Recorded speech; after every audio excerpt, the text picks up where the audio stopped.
అందరికీ నమస్కారం. నేను మీ Balu stories and welcome to day 14 365 days 365 vlogs.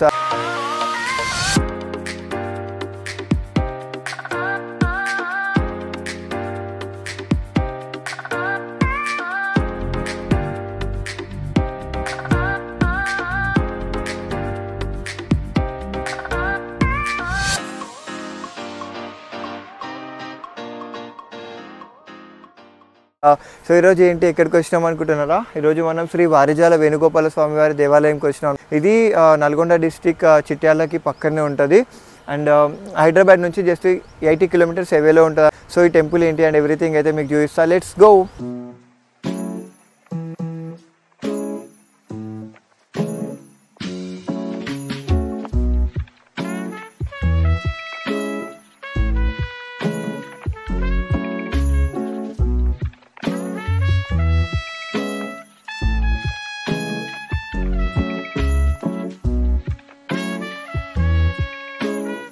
గుట్టపైకి ఎక్కడానికి మనకి 2 వేస్ ఉంటాయి అన్నమాట. ఒకటేమో స్టెప్స్ పై నుంచి వెళ్ళొచ్చు, అవి మ్యాక్సిమం 500 అబౌట్ లైక్ స్టెప్స్ ఉంటాయి అటు నుంచి.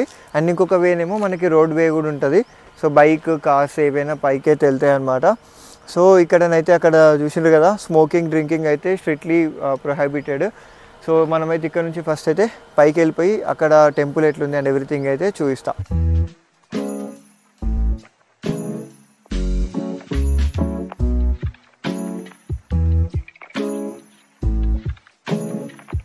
గైస్ ఇక్కడికి నేను వచ్చి మ్యాక్సిమం ఒక 10 to 15 years అయిపోయింది.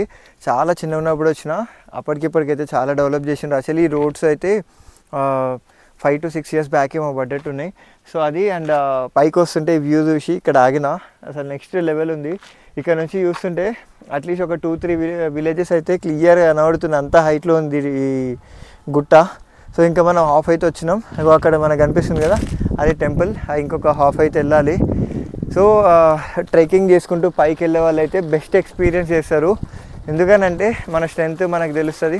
అంతేకాకుండా పైనకి వెళ్ళిన తర్వాత ఈ వ్యూ అయితే చాలా సాటిస్ఫై అవుతారు. సో అదొకటి, మనమైతే పైకి వెళ్ళేసి దర్శనం అయితే చేసేసుకుందాము. ఫైనల్ అయితే మనం గుట్టపైకి అయితే వచ్చేసినాం. ఇట్లా మనకి పార్కింగ్ అయితే స్పేస్ ఉంటుంది. యాక్చువల్లీ ఇక్కడ 2 temples ఉంటాయి. ఒకటేమో ఇది అండ్ ఒకటేమో చాలా ఎత్తులో ఉంది. అక్కడికైతే ఇప్పుడు నేనైతే ఎక్కలేను, ఎందుకనంటే కొంచెం కాళ్ళు నొప్పులు కూడా ఉన్నాయి. సో అంత పైకి అయితే ఎక్కలేను. నెక్స్ట్ సారి ఎప్పుడైనా వచ్చినప్పుడు ఆ పైకి ఎక్కి అక్కడ కూడా మనం అయితే ఎక్స్ప్లోర్ చేద్దాము. బట్ ఇక్కడ ఏంది అనేది ఎవ్రీథింగ్ అయితే చూసిద్దాం. ఇదిగో మనం ఎంటర్ అవ్వగానే లైక్ మనకి ఇట్లా గుండం ఉంటుంది అనమాట. ఇక్కడ అన్ని వాటర్ ఉంటాయి. టెంపుల్కి ఎదురుగానే మనకి గుండం ఉంటుంది. అండ్ ఈ గుండంని వాళ్ళు చాలా ప్రత్యేకంగా పూజిస్తారనమాట. సో అది అండ్ ఈ గుండంలోనైతే క్యూట్గా మనకి తాబేళ్ళు, ఫిషెస్ అయితే చాలా చాలా పెద్దగా ఉన్నాయి. ఇట్లా ఇక్కడ నుంచి అక్కడికి కూడా కనిపిస్తున్నాయి అనమాట. అక్కడ తాబేళ్ళు ఉన్నాయి, ఒకసారి చూపించరా. సో మనకి అక్కడ తాబేలు కూడా కనిపిస్తున్నాయి. సో అదొకటి. ఇక్కడ ఎవ్రీ ఇయర్ ఘనంగా పూజలు కూడా చేస్తారనమాట. జాతర జరుగుతుంది. జాతరకి అయితే మన 2 తెలుగు రాష్ట్రాల నుంచి, నల్గొండ ఇక్కడ చుట్టుపక్కల ఊర్లో వాళ్ళు అయితే చాలా గ్రాండ్గా చేస్తారు. సో ఈసారి జాతర ఎప్పుడైనా అవుతే రావడానికి అయితే ట్రై చేద్దాం. ఎందుకంటే ఆ టైంలో ఇంకా చాలా జనాలు ఉంటారు. అసలు ఇది ఇట్లా ఉండదు. పార్కింగ్కి కూడా చాలా కష్టమైపోతుంది, అంతమంది ఇక్కడికి వస్తారనమాట. సో టెంపుల్ లోపల మనకి వీడియోగ్రాఫ్ అలౌ లేదనమాట. అందుకే నేను బయట నుంచి తీయడానికి ట్రై చేస్తున్నా. ఇదేమో మనకి లార్డ్ కృష్ణ మెయిన్ టెంపుల్ అనమాట. అండ్ ఈ ఊరి పేరు కూడా గోపులపల్లి అనమాట. అంటే మనం అర్థం చేసుకోవచ్చు, ఈ ఊరి పేరు కూడా మన గోపులపల్లి అని చెప్పేసి మన కృష్ణుడి నేమ్ పెట్టారనమాట. సో ఇది వచ్చేసి మెయిన్ టెంపుల్. ఇంకా అక్కడ పైన 2 temples ఉన్నాయి. సో అవేంటో కూడా వీడియోలో ఎక్స్ప్లెయిన్ చేస్తా. సో వెళ్దాం రండి.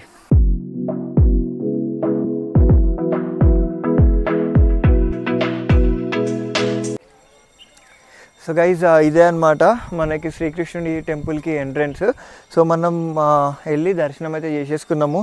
దానికన్నా ముందు ఇక్కడ ఇదే ప్లేస్ మనకి జాతర అయినప్పుడు మాత్రం అసలు క్రౌడ్తో మాత్రం ఫిల్ అయిపోయి ఉంటుంది. అసలు మనకి నిల్చోడానికి కూడా ప్లేస్ ఉండదు.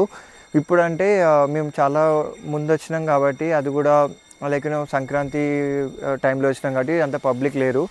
బట్ చాలామంది అయితే కొంతమంది అయితే వచ్చిండ్రు. లైక్ ఇక్కడ ఏంటంటే లైక్ ఇంట్లో వండుకొని వచ్చి ఇక్కడ కాసేపు ఇట్లా కూర్చొని తినేసి ఫ్యామిలీ అందరు ఇట్లా టుగెదర్గా టైం స్పెండ్ చేయడానికి వస్తారు. సో అదే అనమాట ఇక్కడ విశేషాలు. లోపలికి వెళ్ళి దర్శనం చేసుకున్న తర్వాత ఇంకొన్ని మాట్లాడుకున్నాం. గైస్ మన దర్శనం అయితే అయిపోయింది. లక్కీగా ఏంటంటే మేము వచ్చిన తర్వాతనే టెంపుల్ అయితే క్లోజ్ చేసింది. ఇప్పుడు ఆల్మోస్ట్ 1:30 అట్లా అయింది. సో ఇక్కడ మనకి ఆంజనేయ స్వామి అలాగే మనకి లార్డ్ కృష్ణ అయితే మనకి దర్శనం ఇస్తారనమాట. ఇక్కడ స్వయంభూగా వెలిశారు మన లార్డ్ కృష్ణ కూడా. సో ఇది ఇక్కడ విశేషాలు. ఇంకా బయట ఏమున్నాయో విషయం రండి. సో గైస్ మనకైతే దర్శనం అయిపోయిన తర్వాత మనకి ఇట్లా కొండపైన ఇంకొన్ని టెంపుల్స్ అయితే ఉంటాయి. అంతకు మించి ఇక్కడ ఆంజనేయ స్వామిది చాలా పెద్ద విగ్రహం ఉంటుంది, అది కూడా చూపిస్తా.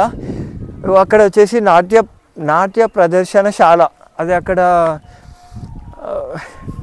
నాట్యాలు చేయడము మనకి అంటే ప్రవచనాలు చెప్తారు కదా, సో అవన్నీ అక్కడ జరుగుతాయి అన్నమాట. సో అది వావ్ ఎంత బ్యూటిఫుల్గా ఉంది చూడండి. ఆ లొకేషన్ అయితే మీకు అనిపిస్తుందో లేదో, పైనకి వెళ్ళిన తర్వాత కొన్ని విజువల్స్ యాడ్ చేస్తా. ఎంత బాగుంది తెలుసా ఇట్లా కొండపైన నడుచుకుంటూ పోతుంటే. అండ్ ఇంకొకటి ఏంటంటే కొండపైన దర్శనానికి కాకుండా మంచి ఇట్లా పతంగులు ఎగిరేసుకొని కూడా చాలామంది వచ్చిండ్రు.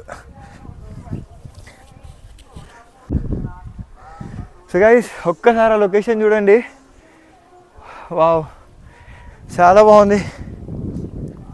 సో ఇది మనకి ఇంకొక దేవాలయము, ఇది ఏందో చూద్దాము. నాకు తెలిసి ఇది శివాలయం అనుకుంటా. లోపలికి వెళ్ళి చూద్దాం. యాక్చువల్లీ ఇది అంత ఎక్కేసరికి నాకు అంత దమ్ము అవుతుంది, అందుకే బాగా అల్పిరి వస్తుంది, అయినా కానీ మాట్లాడుతున్నా.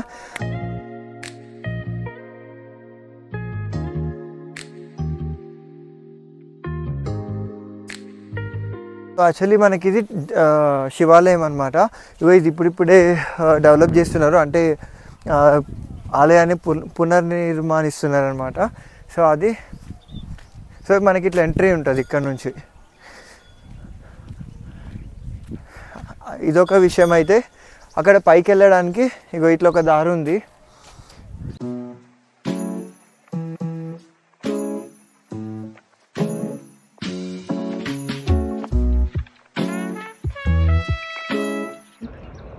సో గైస్ సో ఇది ఎండ్ పాయింట్ అనమాట ఈ గుట్ట పైన.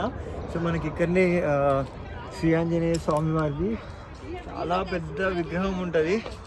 ఇదైతే మాకు ఒక 6 to 8 kilometers వరకు ఈ విగ్రహం కనిపిస్తుంది. అంత హైట్లో ఉన్నాం మనం ఇప్పుడు. అసలు ఎంత చిన్నగా కనిపిస్తుంది చూడండి. అసలు వే కానీ అవన్నీ చాలా అంటే చాలా చిన్నగా కనిపిస్తున్నాయి. సో ఇక్కడ మ్యాక్సిమం ఈ పాయింట్ని చూస్తుంటే దగ్గర చుట్టుపక్కల ఒక 5-6 విలేజ్లు కనిపిస్తున్నాయి.